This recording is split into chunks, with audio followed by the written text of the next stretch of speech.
Okay, I want you to imagine something. Imagine falling from higher than Mount Everest with no parachute and surviving.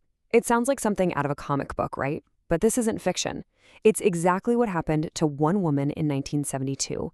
Today, we're diving into the absolutely unbelievable story of Vesna Vulović. And this is the number that just breaks your brain. 10,160 meters. That's over 33,000 feet. We're talking more than 6 miles straight down. To this day, it is the Guinness World Record for the highest fall survived without a parachute. And honestly, it's a record nobody wants to break. So yeah, the obvious question is how? How on earth does a 22-year-old flight attendant survive something that is, by every law of physics, completely unsurvivable? Well, that's what we're here to do. Let's piece this incredible puzzle together. To even begin to understand the fall, you have to understand the person at the heart of it all. This is the story of Vesna Vulović. So the date is January 26, 1972. JAT Yugoslav Airlines Flight 367 is cruising high above Czechoslovakia. Then, without warning, a massive explosion just rips the plane apart in the sky. Out of 28 people on board, passengers and crew, only one person would be found alive in that twisted wreckage. But to really get a sense of how miraculous this was, we actually need to rewind the clock a little bit.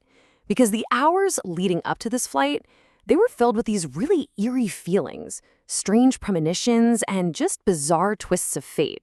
And here is the first unbelievable twist in this story. Vesna shouldn't have even been on that plane. It was a simple mistake, a clerical error. The airline mixed her up with another flight attendant who just happened to have the same first name. A flip of a coin, and her life was changed forever. So you can see the plane's route here. It was going from Stockholm to Belgrade, making a couple of stops. The explosion happened right as they were flying over this tiny Czechoslovakian village called Srubska Kamenice. Now, this is where it gets really chilling. Vesna later talked about this heavy sense of dread that was hanging over her colleagues before they even took off. She said the co-pilot was talking strangely about his family, almost like he was saying goodbye. And the captain? He reportedly locked himself in his hotel room and just refused to come out. It was like they all knew something awful was coming. So what happened? Well, investigators eventually concluded that a briefcase bomb hidden in the baggage compartment was the cause. The explosion just tore the plane into pieces, scattering the debris and Vesna all across the snowy landscape below. Okay, so surviving that. How is that even possible? Let's get into her incredible discovery on the ground and some of the scientific theories that try, and I mean try, to explain the impossible. And here's where the insane luck just keeps piling on. A local villager, a man named Bruno Honka, was the one who found her. He heard her screaming from inside a piece of the plane's tail section. And in the most critical twist of fate you can imagine, Honka had been a medic during World War II.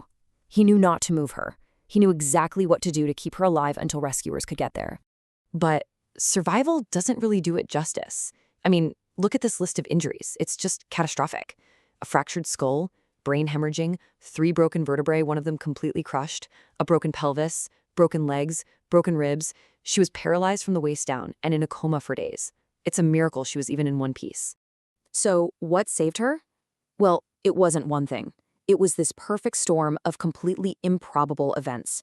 First, a food trolley apparently pinned her against the back wall of a piece of the fuselage, which kept her from getting sucked out into the open air.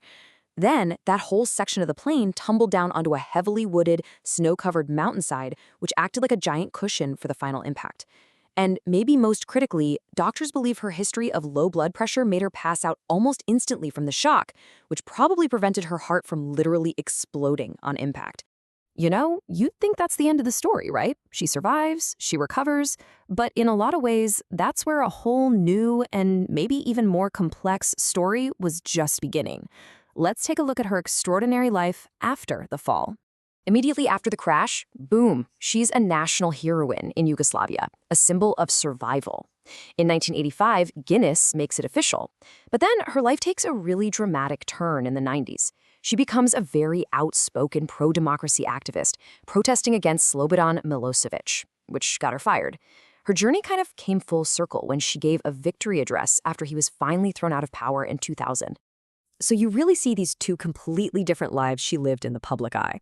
On one hand, she's the Cold War heroine, celebrated by the state, given a cushy desk job. But then she transforms into this pro-democracy activist, speaking truth to power. The same government that once held her up as a hero later fired her and ran smear campaigns against her in the tabloids. It's a pretty remarkable and courageous shift. But behind the world records, behind the political activism, there was a person. And surviving the impossible, well, that carries its own kind of weight, a really heavy one. For the rest of her life, she was just haunted by survivor's guilt. Now, she had amnesia about the crash itself. She didn't remember the fall at all. But just knowing she was the only one who made it, that was a burden she carried every single day. These are her own heartbreaking words on that feeling. And you can understand why, right? The entire world was fascinated. But Vesna, she just got tired of her own story. She turned down huge interviews from Oprah, from the BBC. She'd just say she was tired of talking about it. She chose to live out her final years very quietly, in seclusion, just living in her small Belgrade apartment.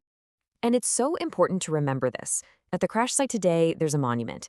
It's this powerful reminder that Vesna's miracle was born from a terrible tragedy, a tragedy that took the lives of 27 other people. Her story will always, always be intertwined with theirs. Vesna Vulović's life is just a staggering testament to human resilience and to the absolute randomness of fate. But it also leaves us with this really deep, lingering question. Once you've survived the impossible, how do you even begin to make sense of the rest of your life? What does it truly mean to live?